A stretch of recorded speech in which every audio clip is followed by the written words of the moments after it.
Welcome. मैं हूं ज्योति। आप देख रहे हैं चुनावी समर, जहां पर एक और ताजा अपडेट के साथ हम हाजिर हैं। सेना ने कहा, भाजपा ने सत्ता के लिए लोगों की जिंदगी दांव पर लगाई। देश भले ही इस वक्त कोरोना की चपेट में हो, लेकिन भाजपा की नजरें पहले भी सत्ता पर थी और आज भी सत्ता पर है। हालांकि भाजपा लाख कोशिशों के बावजूद पश्चिम बंगाल में सत्ता नहीं कर पाई है। इसका कसक भाजपा को काफी समय तक रहने वाला है। ऐसे में शिवसेना ने मोदी सरकार के खिलाफ जोरदार हमला बोला है। आपको बता दें कि शिवसेना ने यह कहा कि पश्चिम बंगाल चुनाव परिणाम ने साबित कर दिया कि प्रधानमंत्री नरेंद्र मोदी और केंद्रीय गृह मंत्री अमित शाह अजय नहीं हैं। शिवसेना ने अपने मुखपत्र सामना के संपादकीय में यह कहा कि पश्चिम बंगाल, असम, तमिलनाडु, केरल और केंद्र शासित प्रदेश पुडुचेरी में हाल में चुनाव हुए, लेकिन उनमें से सभी की निगाहें पश्चिम बंगाल पर थी। पार्टी ने कहा कि कोविड-19 वैश्विक महामारी से निपटने के बजाय प्रधानमंत्री नरेंद्र मोदी समेत पूरी जो केंद्र सरकार है, वो ममता बनर्जी को हराने के लिए पश्चिम बंगाल में चुनाव प्रचार में लगी थी।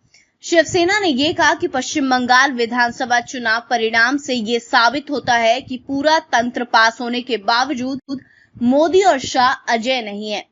शिवसेना ने आरोप लगाया कि भाजपा ने ममता बनर्जी को हराने के लिए धन, शक्ति और सरकारी तंत्र का इस्तेमाल किया।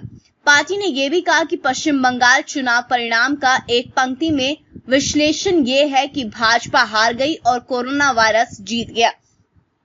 शिवसेना ने यह भी कहा कि पश्चिम बंगाल में जीत हासिल करने के एकमात्र लक्ष्य के साथ मोदी और शाह चुनाव प्रचार में उतरे तथा उन्होंने कोविड-19 संबंधी सुरक्षा नियमों का उल्लंघन करते हुए बड़ी रैलियां एवं रोड शो किए। पार्टी ने यह कहा कि मद्रास हाईकोर्ट ने कोविड-19 की ताजा लहर के लिए निर्वाचन आयोग को दोषी ठहराया है। शिवसेना ने यह सवाल किया कि चुनाव में भाजपा के प्रदर्शन की जिम्मेदारी कौन लेगा। पार्टी ने यह कहा कि असम और पुडुचेरी को छोड़कर भाजपा ने अन्य राज्यों विधानसभा चुनावों में अच्छा प्रदर्शन नहीं किया। संपादकीय में यह भी कहा गया कि पश्चिम बंगाल के लोगों की प्रशंसा की जानी चाहिए। वे कृत्रिम लहर के झांसे में नहीं आए और अपनी प्रतिष्ठा के लिए एकजुट होकर खड़े रहे।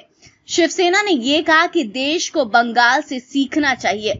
इस तरह शिवसेना ने पश्चिम बंगाल में भाजपा की हार पर तीखा कटाक्ष किया है। पार्टी ने साफ साफ कहा है कि बंगाल में मोदी और शाह ने जीत हासिल करने के लिए देश की जनता की जिंदगी को भी दांव पर लगा दिया, लेकिन बंगाल की जनता ने बिना मोदी और शाह के झांसे में आए भाजपा को सबक सिखाया। सीधे शब्दों में कहें तो शिवसेना ने मोदी और शाह को आगाह कर दिया है कि जिस तरह से बंगाल में भाजपा की हार हुई है, उसी तरीके से आने वाले समय में सभी राज्यों और केंद्र में भी पार्टी की हार होगी। इस पर आपकी जो भी राय है, प्लीज कमेंट सेक्शन में लिखें। Thank you so much watching today's for more news.